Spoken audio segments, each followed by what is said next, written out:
Freakonomics Radio is sponsored by Hotels.com. Hotels.com gives you access to hundreds of thousands of hotels worldwide. And when you join for free, you can save up to 20% instantly with member prices. Plus, every stay earns rewards. So when you book one trip, you're already lowering the cost of the next one. Hotels.com is simple, rewarding, and designed to help you get more out of every stay. Sign up for free and book today. Hotels.com. It's all in the name. Freakonomics Radio is sponsored by Amica. You know what they say, if you want to go fast, go alone. If you want to go far, go together. So go with Amica and get coverage from a mutual insurer that's built for their customers, one that looks after what's important to you together. Auto, home, life, and more, coverage that fits your unique needs. Amica helps you protect what matters most. Visit amica.com and get a quote today.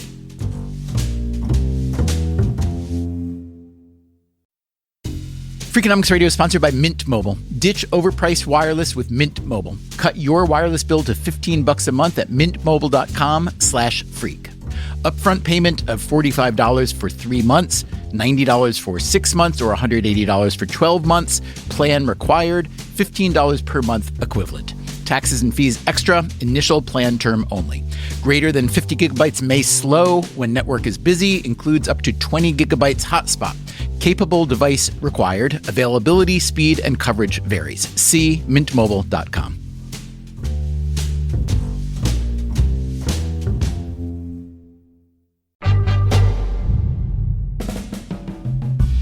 Hey there, it's Stephen Dubner.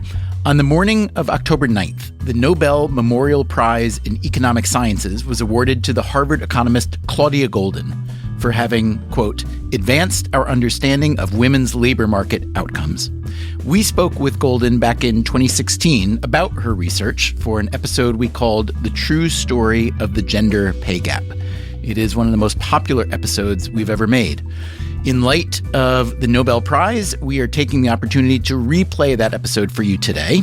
It's also an opportunity for us to congratulate Claudia, who has long been a friend of this show. So to Claudia, congratulations. And to you listening, I hope you enjoy. Love to hear what you think. We are at radio@freakonomics.com. We will be back soon with a new regular episode of Freakonomics Radio.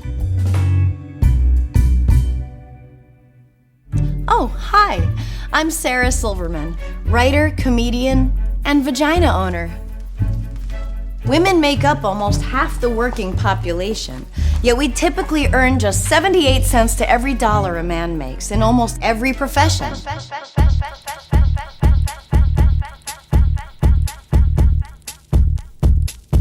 I'm pretty sure you've heard this kind of statistic before. Maybe in a political ad? The gender wage gap is real, and women still earn about 77 cents for every dollar a man earns for working the same job. Maybe even in a State of the Union address. Today, women make up about half our workforce, but they still make 77 cents for every dollar a man earns. That is wrong. And in 2014, it's an embarrassment. Women deserve equal pay for equal work. The implication is that women are being discriminated against. True, they earn less, but does that mean that women are receiving lower pay for equal work? That is possibly the case in certain places, but by and large, it's not that. It's something else. Something else? Like what? That's our question of the day on Freakonomics Radio as we try to figure out the true story of the gender pay gap.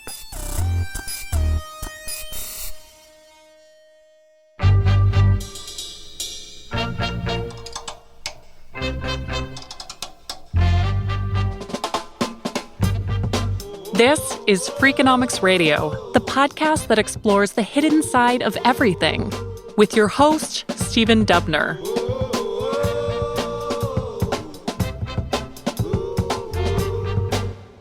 If you're looking for someone to explain the gender pay gap, you couldn't do much better than today's guest. Claudia Goldin, I'm a professor of economics at Harvard University. Goldin has been working on gender economics for years and has personally done some of the most influential research. So I define my role by thinking about the issues of today and putting them in historical perspective and understanding what their roots are, because until you see the more distant past, you really don't know whether you're looking at something that's a little ephemeral, transitory blip or something that's important. And how important is it for you to get hold of good data in order to reach those conclusions? It's sort of essential. I always say that I do not live in a data vacuum. I find it very hard to breathe in a data vacuum. In 1990, Claudia Goldin became the first woman to get tenure in the Harvard Economics Department. In 2014, she served as president of the American Economic Association, the AEA. Her lecture at the annual AEA meeting was called A Grand Gender Convergence, its last chapter. You have argued, and I'll quote you to yourself, the converging roles of men and women are among the grandest advances in the last century. What do you mean by that, and why is it so grand? I'm very much interested in converging roles having to do with the productive capacities of men and women. So that would be their education, their professional degrees, their life cycle, labor force participation, meaning how many years have they been productive members of the workforce. And so there are converging roles in these arenas, and they have meant that men and women are significantly more alike in terms of how firms and employers would look at them and how they look at themselves. Now, we hear about the gender pay gap a lot. We're told repeatedly, including by the President of the United States in the State of the Union, that women earn much less than men for doing the same work is one of the phrases that we hear, 70-some cents on the dollar. So first off, can you clarify what that really means? How true is that when we hear a statement like that, especially in a political arena? Well, it is true that if you took individuals in the labor force and took those who are working full-time, full year, and took all women, took the median annual earnings of those women, and took the same thing for men, and divided the two, it would be 0.77, or around that, okay? And that's a number that has increased in the early 1970s. It was 0.59, and there was a mantra, 59 cents on a dollar, that's not enough, okay? We are equal to men, we deserve more. So is this for equal work? Is it for equal individuals? What economists do is they use data to figure out whether the individuals are the same. They try to make them as comparable as possible. They squeeze out these differences in productive attributes. They look for individuals who have the same education, the same labor force participation rates over their life cycle, et cetera. And they squeeze those out, and we still get a number that's less than 1. So does that mean that women are receiving lower pay for equal work? That is possibly the case in certain places, but by and large, it's not that. It's something else. If we are talking about a gender pay gap of whatever size, somewhere between 23 cents and 0 cents less per dollar than a man, let's look at what factors might contribute to that. So, number one, what about discrimination? What is the evidence that women earn less because they're discriminated against on some dimension or another? I think it's hard to find the smoking guns, okay? The smoking guns existed in the past. I have found many a smoking gun where you find actual evidence of firms saying, for example, I do not hire Negroes, or I do not hire women. I mean, you actually find these in 1939. We don't find those smoking guns now. But what we do try to do is hold everything constant that we can hold, get the best data that we can get. And what remains, we don't call discrimination, we call wage discrimination. Discrimination is such a loaded word that we don't want to use that, so we use quotes around wage discrimination. And so the first thing is, what type of data do you need to do that? And it would be incredibly rich data. And a couple of people have put together data using administrative records that are phenomenally good data. that can hold lots of things constant, that could track individuals over their lifetimes and get to the answer. And the answer is that it's a pretty small number, this number for wage discrimination, once you hold lots of things constant. It's probably there, but we're not quite certain whether these differences are due to the fact that women, even those without kids, have more responsibilities or take more responsibilities in their own families, taking care of their parents, for example. So the answer is that we don't have tons of evidence that it's true discrimination. Talk for a moment about potential categorical differences between men and women that have shown up in some research. The differing appetite for competition, as some have labeled it, or in another instance, the willingness to bargain on salary or flexibility. How much might those contribute to the pay gap? I think that there's no doubt that they contribute to some degree. But let me tell you why I don't think that they go the real distance. Some of the best studies that we have of the gender pay gap following individuals longitudinally show that when they show up right out of college or out of law school or after they get their MBA, all the studies that we have indicate that wages are pretty similar then. So if men were better bargainers, they would have been better right then. And it doesn't look as if they're better bargainers to a degree that shows up as a very large number. But further down the pike in their lives, by 10 to 15 years out, we see very large differences in their pay. But we also see large differences in where they are, in their job titles. And a lot of that occurs a year or two after a kid is born, and it occurs for women and not for men. If anything, men tend to work somewhat harder. And I know that there are many who done many experiments on the fact that women don't necessarily like competition as much as men do. They value temporal flexibility. Men value income growth, that there are various differences. But in terms of bargaining and competition, it doesn't look like it's showing up that much at the very beginning. Let me ask you about one more contributory factor, the parent penalty, what's often called the mommy tax, but how significant is that as a contributory factor? Well, it seems as if it's a very large factor, that anything that leads you to want to have more time is going to be a large factor. The noted public policy scholar Anne-Marie Slaughter, in a book called Unfinished Business, singled out what she calls the care penalty as a main driver of gender inequity. Here's how Slaughter sees it. If you take women who don't have caregiving obligations, they're almost equal with men. It's somewhere in the 95% range. But when women then have children, or again are caring for their own parents or other sick family members who need care, then they need to work differently. They need to work flexibly and often go part-time.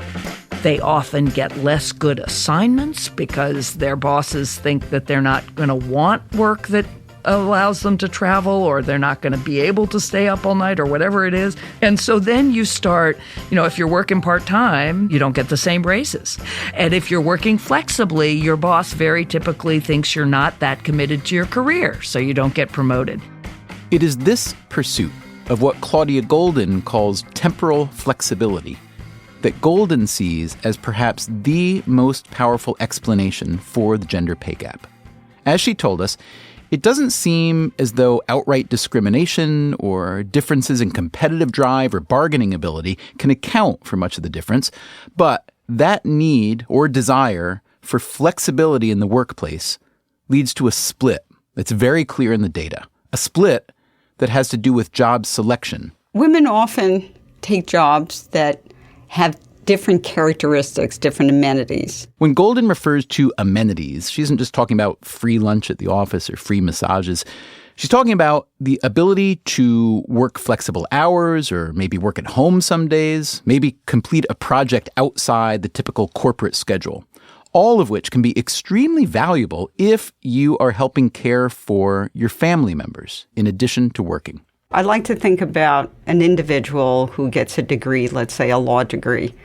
It's a woman, and now I have an individual, a man who gets a law degree, and they graduate from law school, and they're both equally brilliant, and they both get jobs in approximately the same type of firm.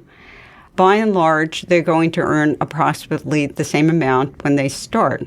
Things will continue in their lives. They'll both perhaps find partners, get married, have kids. It's often the case that women will leave the very large law firms that put a lot of time demands on them and go to smaller firms or become corporate counsel, become part-time corporate counsel perhaps for a while. They will go to smaller firms where the workload is somewhat different. They may work, in fact, the same number of hours, but they may work hours that are their hours rather than the hours imposed on them by the firm. The woman will then begin to make, if she's the one who did this, she will make considerably less than the man. And a lot of what we see, not all of it, but a lot of what we see is this choice to go into occupations that have less expensive temporal flexibility, that allow individuals to do their work on their own time. So do you find that there are bigger differences in pay between men and women between different occupations? In other words, what would be a more typical story? A man and a woman, let's say, who are observationally equivalent in terms of aptitude and education and so on. What would be more typical? That the female would go into a profession where the average salary is lower than the man, or that the female would go into the same profession as the man, but choose a particular type of occupation within that profession that might provide more latitude and therefore come with less salary? Right. So we have both things going on. So we know that there is what many people call occupational segregation. Nurses are female.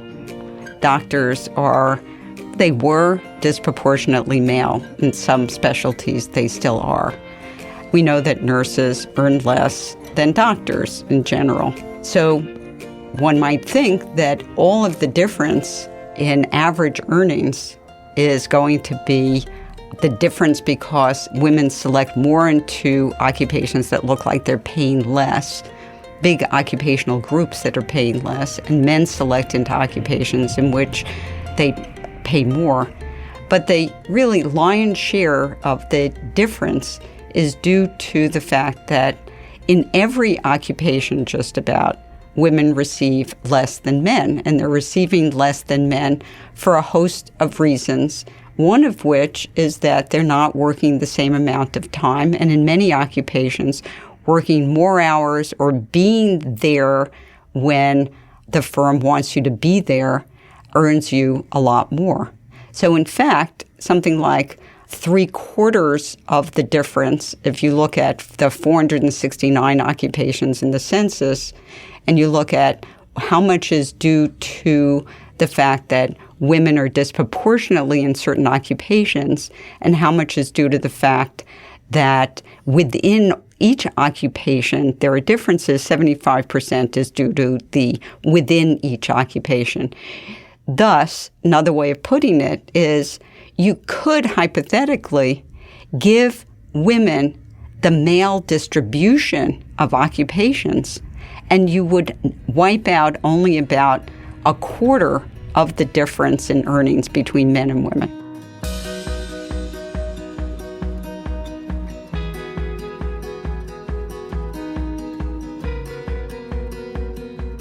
Can you talk for a moment about where you see the largest in-sector differences in gender pay?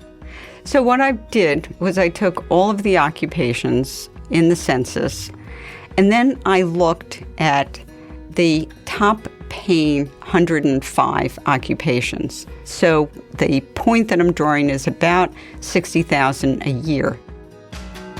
So the occupations then divide into those in the corporate and finance sector, those in health, those in science and technology, which I can group together. And then there's this other group that's just very hard to put in one or the other. Lawyers, for example, would be in that one. And what I find, it's very clear, is that the gender wage gaps, when you correct for the stuff you can correct for in the census, you find that the biggest wage gaps are in the corporate, the financial sectors, also law, and the health occupations in which there is a high fraction of ownership of self-employment. So the podiatrists, for example, the chiropractors. So the ones that have the smallest difference between male and female earnings with these corrections are the technology occupations and the science occupations and the health occupations where there is a small degree of self-employment, as is true today for example, pharmacists. Okay, so as best as you can figure the why out, where the gap within the profession is so large, why is it so large? By and large, it appears that there's just a very high cost of temporal flexibility in certain occupations. And part of this is that people don't have good substitutes for themselves in certain cases. So you are doing a merger and an acquisition, you're a lawyer, you are a consultant, whatever it is, the client might say, I want you there all the time. Okay, I want to call you at 2 a.m. I want you to be there on Sunday, on holidays. I want you to go to Japan whenever I say that you should. Well, that's a tremendous demand. So an individual who values their family time would say, I'm not doing that. So therefore, if a woman wants to, law, for example, is a good example. If a woman wants to practice law, she has a law degree, she enjoys practicing law, being a corporate counsel would give her more flexibility. That doesn't mean that she's working fewer hours than she would have worked otherwise, but she can work her hours and she gets paid somewhat less. The big question of the gender pay gap has to be broken down into a set of smaller questions. And then you have to find the data to answer them. When someone like Claudia Goldin does that, it's pretty obvious that the statistics cited by everyone from Sarah Silverman to President Obama isn't quite right, because women aren't getting paid 20-some% less than men for doing the same work. They are, however, often doing different work, or work that affords more flexibility, which tends to pay less. Now, it may be that if you put a dollar value on the flexibility, it could offset a lot of the actual salary dollars. In any case, there would seem to be some kind of sort of good news here, which is that discrimination doesn't seem to be the main culprit in the gender pay gap, or at least it's hard to find a smoking gun, as Claudia Goldin says, but not impossible. A hack of Sony Pictures emails showed that the actresses Jennifer Lawrence and Amy Adams got fewer back-end points than their male counterparts in the film American Hustle. Interestingly, when Lawrence later wrote about this revelation, she largely blamed herself. I failed as a negotiator because I gave up early, she wrote. I didn't want to keep fighting over millions of dollars that, frankly, due to 2 franchises, I don't need. But if I'm honest with myself, I would be lying if I didn't say there was an element of wanting to be liked that influenced my decision to close the deal without a real fight. I didn't want to seem difficult or spoiled. So that's another component to consider when you're talking about the gender pay gap, that even in the absence of outright discrimination, the playing fields are not necessarily equal. Some of the most compelling evidence for this fact comes from the late 1990s, a study that Claudia Goldin did with C.C. Rouse. The paper was called Orchestrating Impartiality. We found out that the best orchestras in the United States, most of them use a blind when they do auditions. They didn't in the past. And each one of them adopted this technique for having auditions. And the blind means that the individuals who are making a decision on the sound of the individual's performance do not get to see the individual, that there is a screen in front of the individual. And so we decided that since the various orchestras adopted this screen, we could figure out whether the huge increase in women in the great orchestras in the United States was perhaps due to the use of the screen.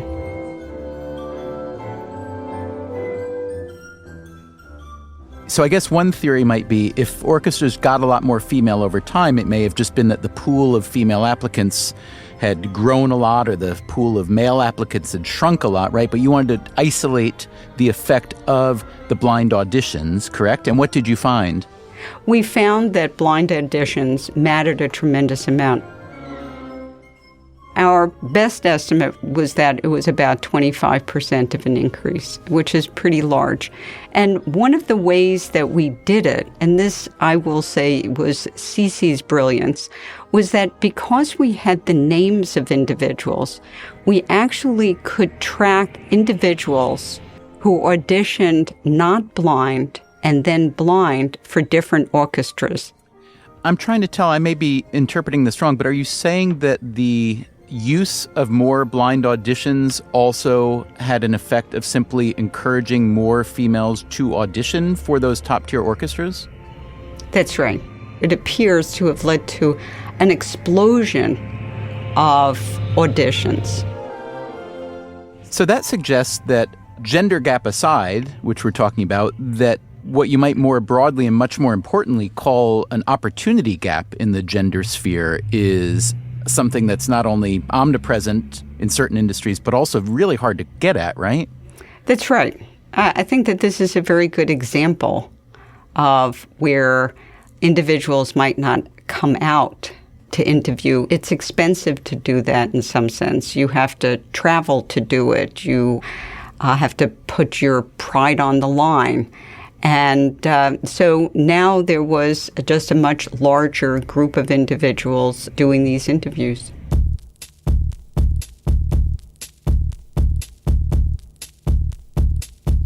Coming up on Freakonomics Radio, now that we know some actual facts about the gender pay gap, what should be done about it? And, just as important, what probably shouldn't be done?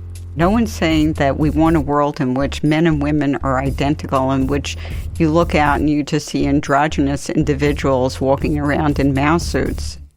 I'm Stephen Dubner. This is Freakonomics Radio. We'll be right back.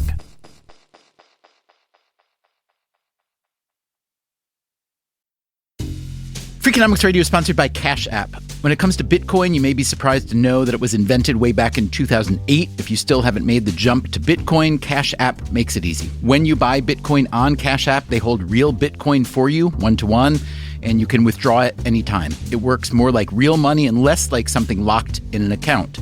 No extra steps, no restrictions, just access and control when you need it. For a limited time, new customers can get $10 added to their balance. Just use code BITCOIN10 when you sign up. And don't forget this part, send at least $5 to a friend in the first 2 weeks. Terms apply. Cash App is a financial services platform, not a bank. Banking services provided by Cash App's bank partners. Bitcoin services provided by Block Incorporated brand. For additional information, see the Bitcoin disclosures at cash.app/legal/podcast.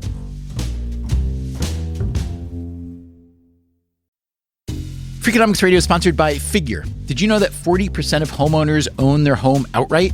If that's you, don't let your equity sit idle. Tap it with a home equity line of credit. Figure, the #1 non-bank HELOC lender in the U.S., helps tap equity you've built in your home so you can do things like tackle a renovation or pay down debt. HELOC is a line of credit secured by your home. You can draw what you need, repay, and draw again. Figure offers a 100% online application. Get approved in 5 minutes and funding in as few as 5 days. It's faster than a bank loan and cheaper than a personal loan. Check your rate today without impacting your credit at figure.com/Freakonomics. This post is sponsored by Figure, NMLS ID 1717824. Figure is an equal housing lender. For more information about their licensing, visit nmlsconsumeraccess.org. Figure's HELOC is subject to credit approval and terms apply. Freakonomics Radio is sponsored by Square, the business platform that helps sellers become neighborhood favorites. No matter if you're selling 3D printed art or running a design studio, Square helps you run your business without running yourself into the ground. Square was made to work on the go, so you can sell wherever your customers are. With Square, you can track sales, manage inventory, and access reports in real time, whether you're in the shop, on the go, or running things solo. Square supports every major payment method, including tap to pay, and offers instant access to your earnings through Square Checking. Sellers save an average of 44 hours per month by skipping bank transfer delays. With Square, you get all the tools to run your business with none of the contracts or complexity. And why wait?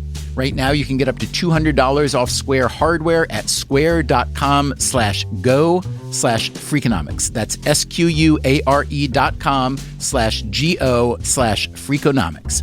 Run your business smarter with Square. Get started today.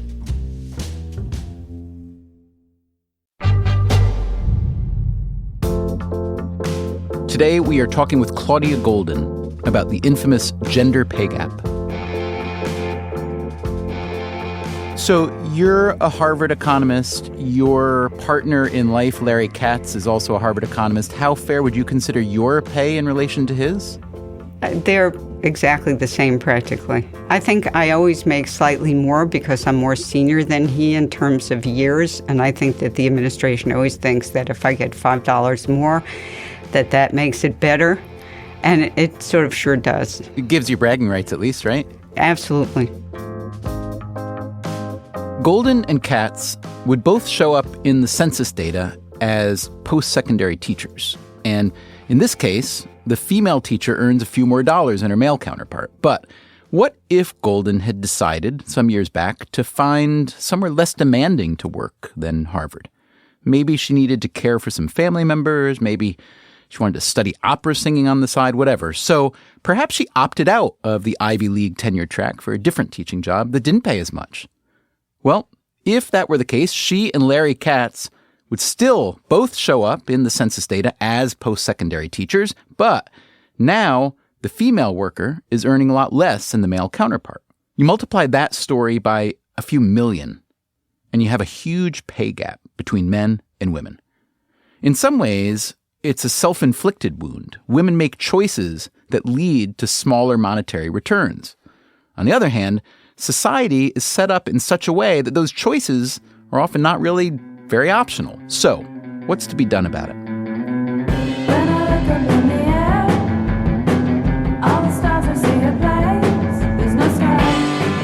Some people taking matters into their own hands. A record label from Portland, Oregon, called Milady's Records, decided to give female customers a 23% discount on mail orders to account for the pay gap. They weren't the only ones to think of this strategy. A bar in Brooklyn's charging women just 77% of their bar bills all night to highlight the wage gap between working men and women. But getting a discount on drinks or records isn't going to accomplish much. What would Claudia Goldin do? So let me ask you this. Can you point to examples of countries or cultures or maybe firms that, in your view, have successfully addressed the real root causes of the gender pay gap?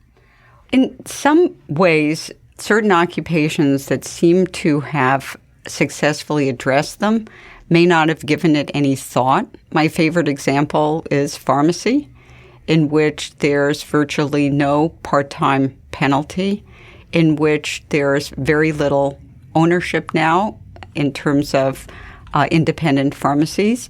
We may lament that. I would certainly lament if I lost the wonderful independent pharmacy in Cambridge. But in fact, women tend to shy away from ownership, in part because it involves a fair amount of responsibility that is unpredictable. So there have been changes in pharmacy that have led pharmacists to be better substitutes for each other. The use of highly standardized drugs, for example, less compounding, less individual, less need for a particular pharmacist to deal with you. Information technologies have been absolutely essential when you go to the pharmacist. It could be any of the pharmacists working there who are intelligent and professional and can read the information about you.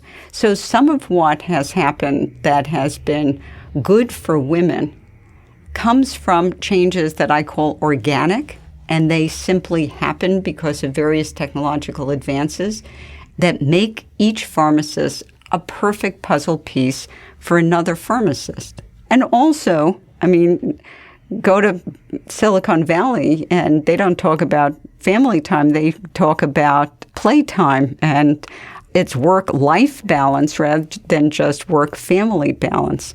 So the more and more people in our society who value that, the more firms are going to be searching for methods to reduce the cost of this amenity. If the cost is expensive, then it's going to be the case that individuals who shy away from those jobs are going to be paid disproportionately less. And the more people who want those jobs, the more firms are going to find it costly to provide them. And they're going to come up with ways using information technology to create these puzzle pieces.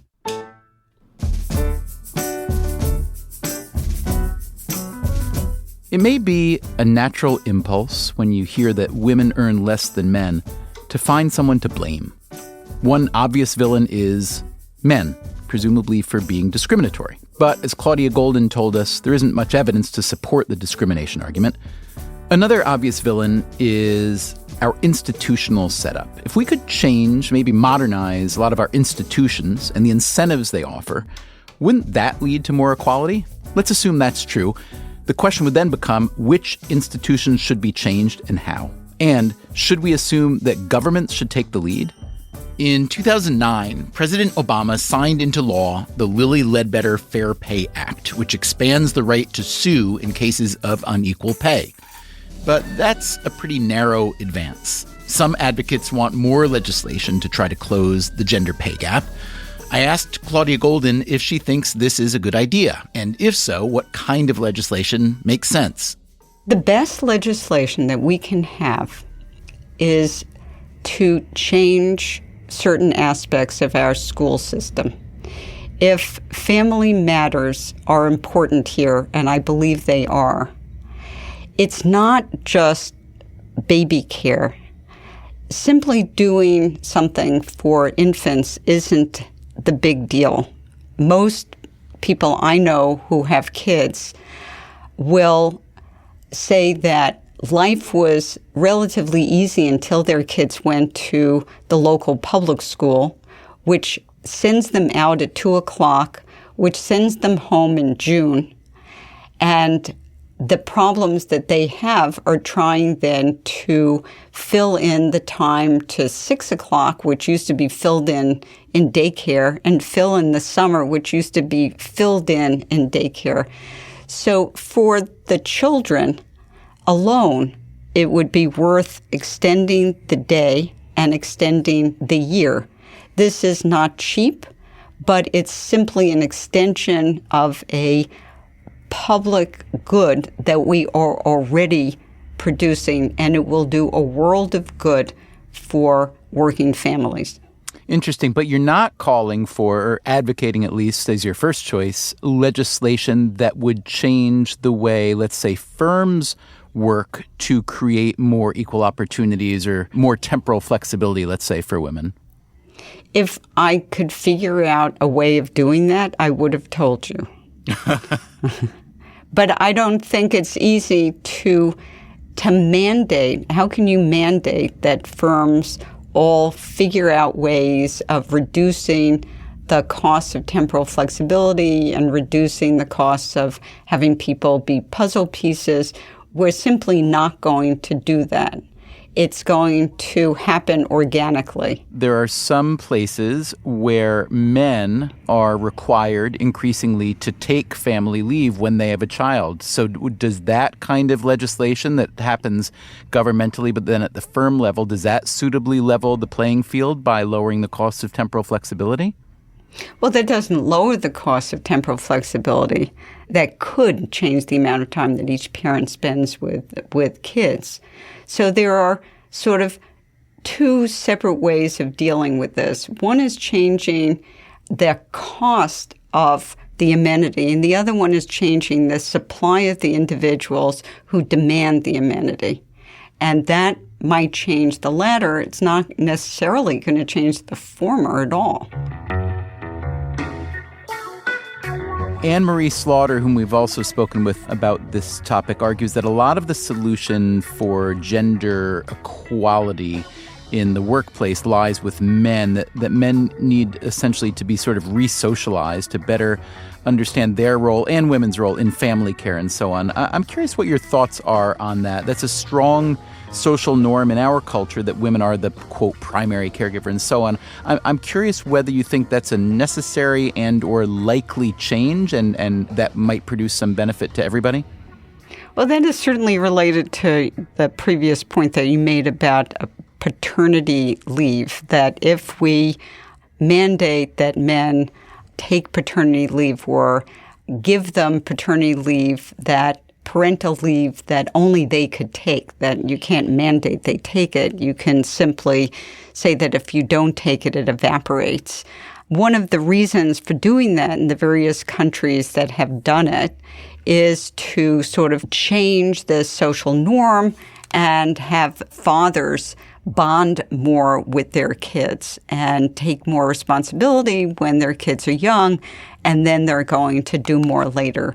And there are some studies, one in Quebec, for example, that indicates that it does have somewhat of an impact.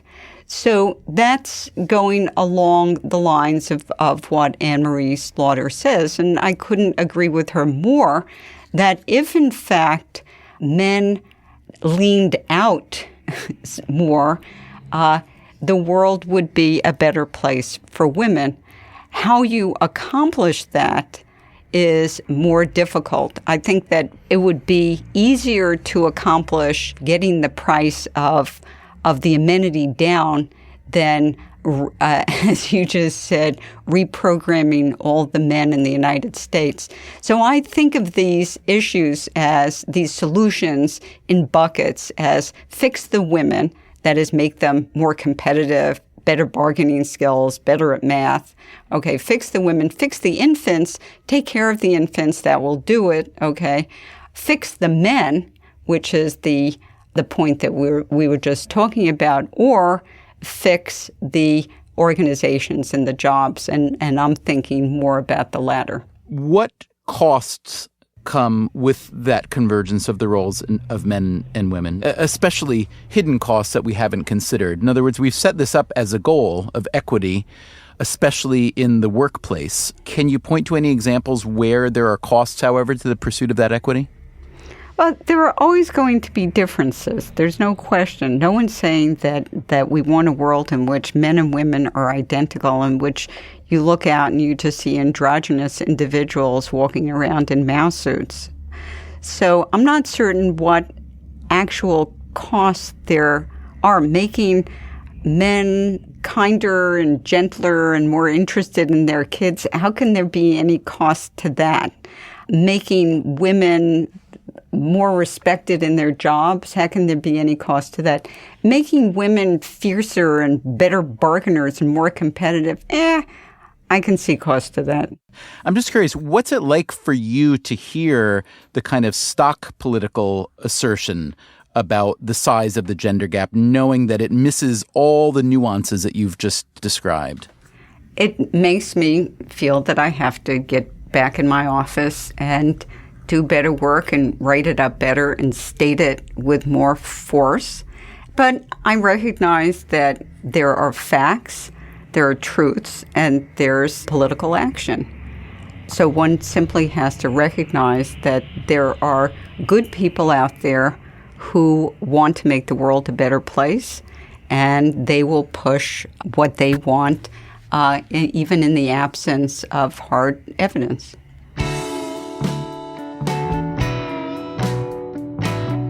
Claudia Goldin admits that her career has turned out pretty well. If you want to be an academic, landing in the economics department at Harvard isn't bad. Goldin is considered a true expert in her field. She's won awards, she's been celebrated. But she's also been reminded now and then that simply being female can carry costs of its own. My own story is interesting because I was asked, and I do not do consulting, and I was asked to evaluate a project that was done by a leading international agency that will remain unnamed. And the project was that in the organization, it was deemed that women were being treated less well than men. And they did an internal study, and the internal study concluded that women were doing just as well as men and that there were no problems at all, that whatever problems were in the organization were some other things. You know, maybe there was groping, maybe there was harassment, but that didn't look like it showed up in terms of their job position and their pay. Okay, so this person calls me up and says, we need external people to review it. And he asked me and two other people who were men who were worked a lot as consultants. And the person said to me, how about $2,000 for this job? And I thought, that's interesting because I thought I was doing it as a favor. That's fine, $2,000. So the three of us evaluated the internal review, found that it looked pretty good, and I received my payment. A couple of months go by and I receive a call that said, by the way, and remember that the project we were working on was wage and promotion discrimination against women. And I received a call and was told that the other two men had a rate that they asked for, and so their pay was about 1.5 times or 2 times mine. So someone at that organization actually approved 3 consultants, the woman receiving about half of what the men received. So there is evidence that the individual who didn't ask for anything, because I didn't have a rate, got less than the guys who did ask for it.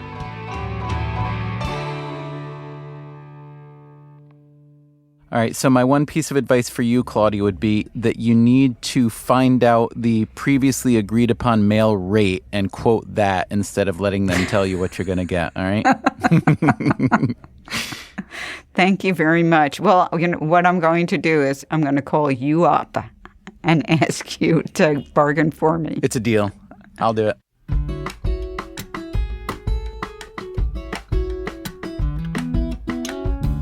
That, again, was newly minted Nobel Prize winner, the economist Claudia Goldin.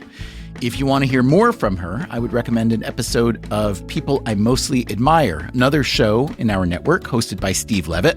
It's episode 56, and it's called What's Greedy Work and Why Is It a Problem? We are also republishing that episode today. You can find it by searching for People I Mostly Admire in your podcast app.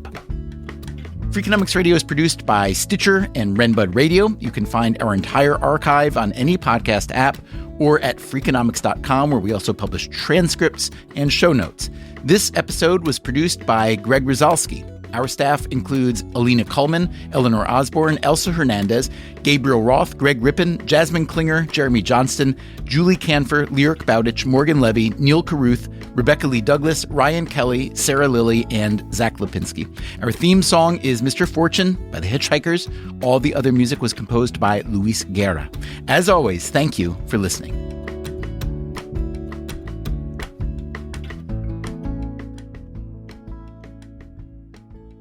Claudia, you live in the Boston area, teach at Harvard. Boston is offering free 2-hour salary negotiation classes to every woman who works in the city. Do you think that'll have any good effect? And what time are these classes? Do I still have time to sign up? I have no idea.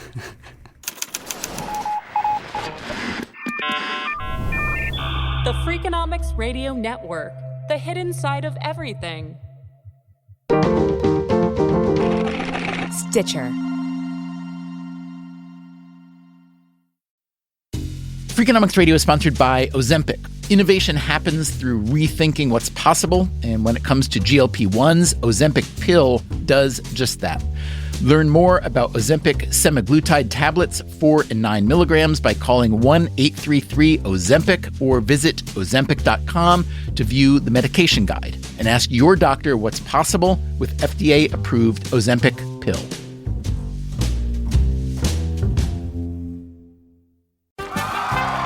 Welcome back to Should I See a Doctor? Contestant, you're camping when a rash appears on your leg. Do you A, ignore it, B, frantically search the internet, or C, use telehealth through Walmart? Telehealth through Walmart? Who knew? Oh, I'm going to say C, Walmart. Correct. Walmart can connect you with 24/7 virtual medical care. You genius, you. Well, I can fold a fitted sheet. Walmart. Who knew? Telehealth services offered by third-party providers. Restrictions and fees may apply. Hey there, I'm Stephen Dubner, host of Freakonomics Radio. If you love the podcasts in the Freakonomics Radio network, I want to tell you about a way you can get even more from us. To hear our shows without ads and get exclusive access to Freakonomics Radio bonus episodes, please subscribe to SiriusXM Podcasts Plus on Apple Podcasts or sign up at SiriusXM.com/podcasts plus. Start a free trial today.